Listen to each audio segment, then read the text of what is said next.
Hi, everybody. My name is Rafa Lombardino, and this is Translation Confessional.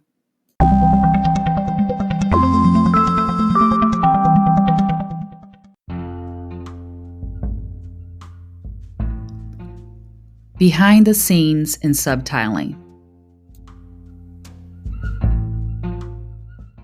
Last week, I talked a little bit about subtitling and highlighted an unpleasant experience I had with a client who really didn't seem to take the role of subtitling seriously.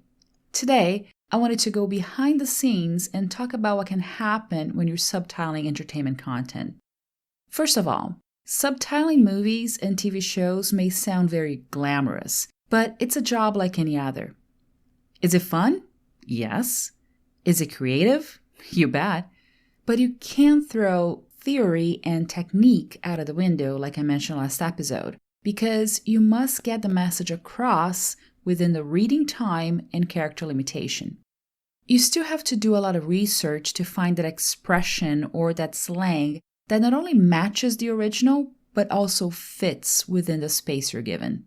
On top of it all, you're also more open to criticism, because subtitling movies and TV shows has a greater potential to be consumed by the masses. How many times have we heard stories about subtitles that got it wrong? And there's always someone who comes up with a better idea, whether it's suitable to the format or not. You can't take things personally, and you must do the best you can with what you're given. It takes a long time to get subtitles done. Just because an episode lasts 45 minutes, that doesn't mean you'll be done with your work within the hour, Binge watching a show is easy, and you can wrap up an entire season within a couple of days. Subtitling that very same content, though, can take a couple of weeks if you're lucky. You also have to take NDAs seriously. An NDA, or non-disclosure agreement, is that paperwork we sign when initiating a collaboration with a client, right? Most of us don't give it much thought and go about our business after we sign an NDA. After all, who wants to know about the boring report you got to translate the other day? So you may be working with something glamorous, but you can't announce to the entire world what you're about to work on. You may tell your family and a couple of friends to watch out when a movie hits the theaters or a series premieres on a streaming app, but the general public will only get to see what you worked on over a month after your job is done, so you have to zip it. Don't spoil it for everyone else, and don't risk losing a client just because you wanted to boast about your current gig. There are a lot of restrictions too. When you're subtitling a movie or a TV show, you hardly receive a link to video files and download them to your computer. Yes, it can happen, especially if you're working directly with producers, for example. But nowadays, the most common practice is having the material assigned to you through an online platform where you log in and do all your work within a web browser with safety measures in place to prevent piracy. For example, when you work on content under those circumstances, you won't get to watch the video as clearly as we'll all get to see it on TV or the movie theater, because the video quality is a lot lower to optimize your user experience within the platform while you're doing your job. There's usually some sort of watermark across the screen too. It can be your client's name or logo, or it can even be your username or your email address. So if there's a screen capture floating around the internet with that confidential content, your digital fingerprint will be all over it. One of the biggest and most complete solutions for that kind of work is called Una. It's spelled with 3 O's and an A. Una. I really enjoy working on it because it has everything you need, both as a translator and as a subtitle creator, from quality assurance tools to an easy way to count frames and place subtitles correctly, to different formats in which you can download the final subtitle files. As I mentioned last week, if you're interested in learning more about subtitling, you can check out some sessions I recorded for pros. Now, if you want to go a little deeper into subtitling and get feedback on your work, check out my 6-week online class at UCSD Extension.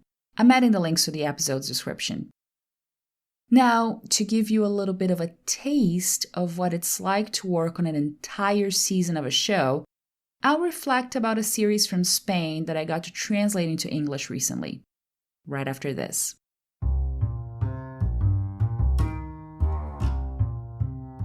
Before we continue, I wanted to tell you a bit about Video Converter Pro.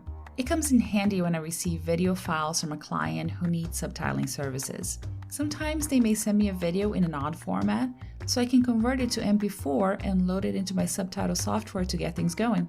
And because I'm always creating content for my YouTube channel, I can use it to edit video clips too. It's also a lifesaver when clients send me video files and ask for transcription into a Word document. I can extract the audio from the video, load it into my transcription software, and I can get to work. If you'd like to give Video Converter Pro a try, go to this webpage, bit.ly/tc-vc. It's easy to remember. TC for Translation Confessional and VC for Video Converter. Once again, the webpage is bit.ly/tc-vc.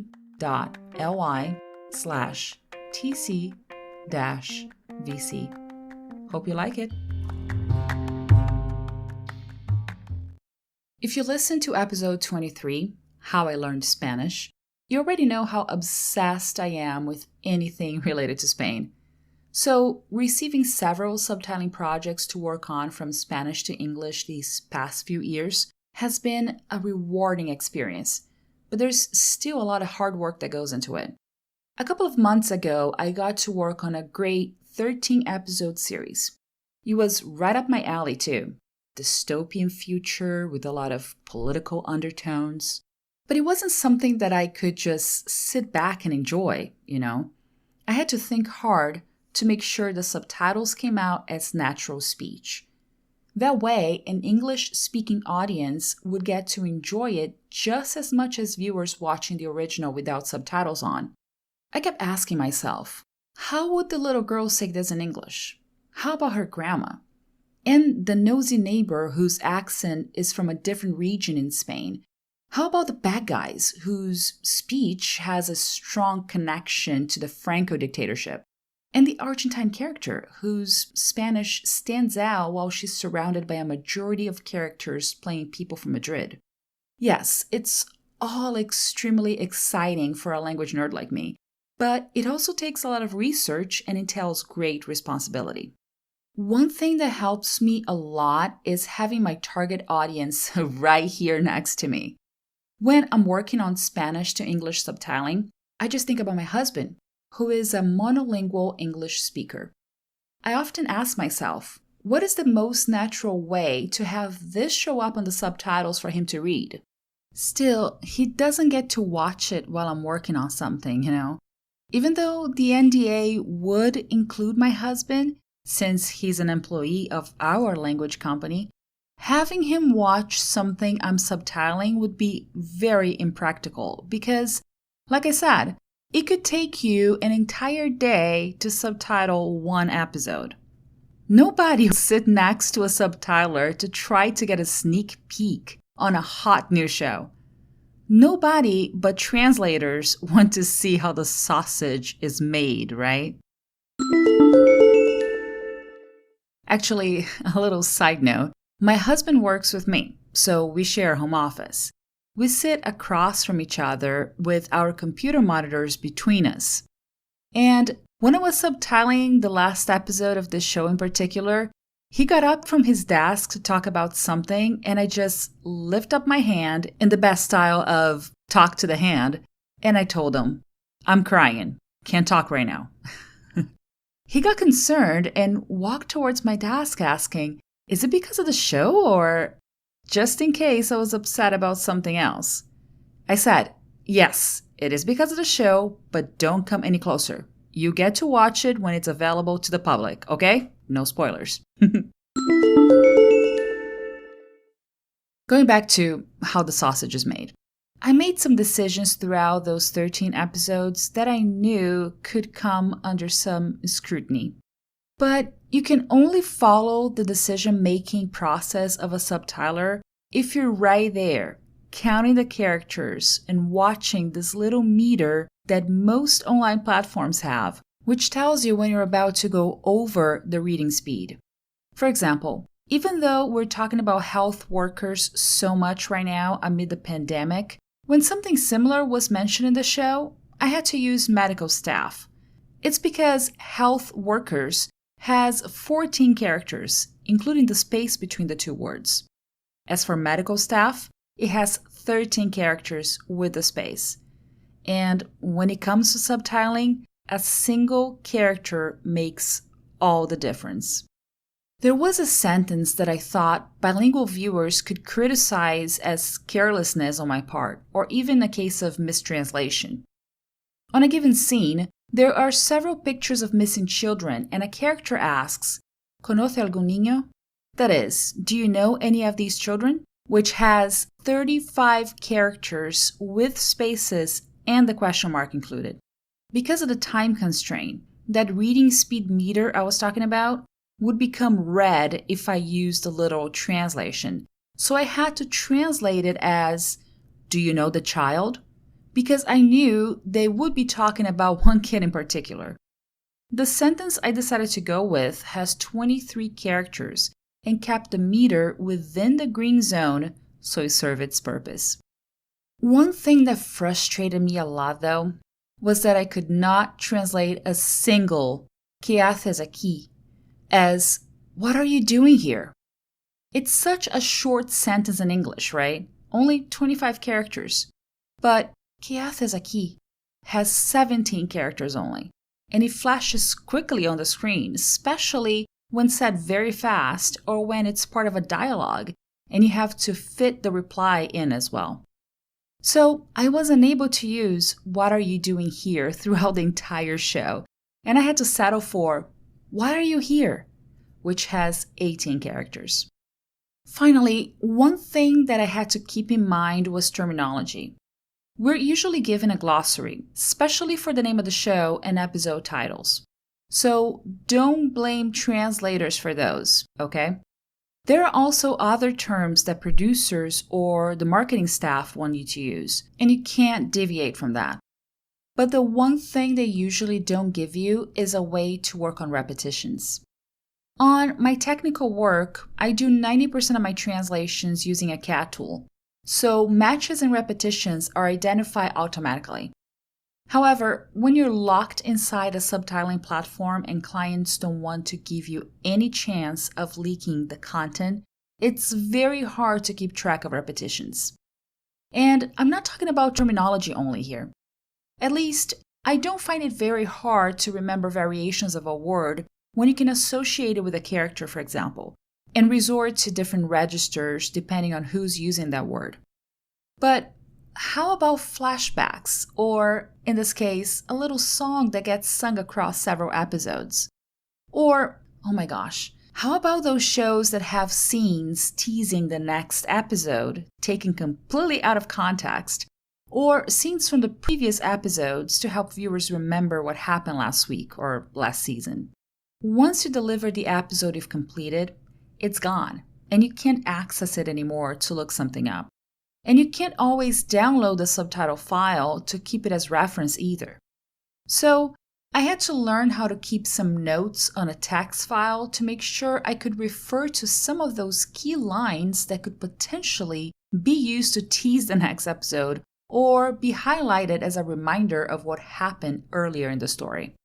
Still, no matter how good my notes were, sometimes the reading speed during those sections would be much shorter than the original scene, so I couldn't always use the exact same sentence in that different format for the sake of consistency. All in all, you can only do your best as a subtitler while having both the format and the target audience in mind.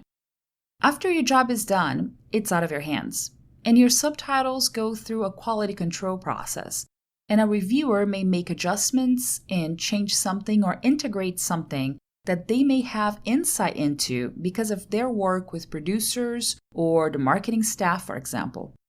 So, considering all this, next time you watch something with subtitles on, remember everything I just told you in this episode.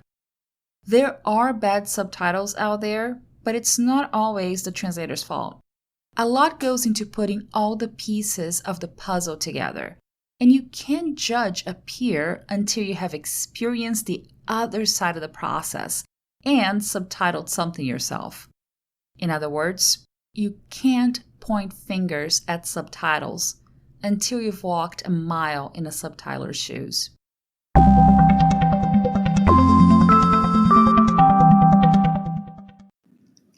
Send me an email at rlombardino@wordawareness.com or leave a voice message on my Anchor page. If I get enough feedback and voice messages, I can go back to the subject and post a special podcast episode with everyone's opinion on this very same theme. By the way, my Anchor page is anchor.fm/translation-confessional. I look forward to hearing from you. Stay tuned for weekly episodes and subscribe to Translation Confessional through your favorite podcast app.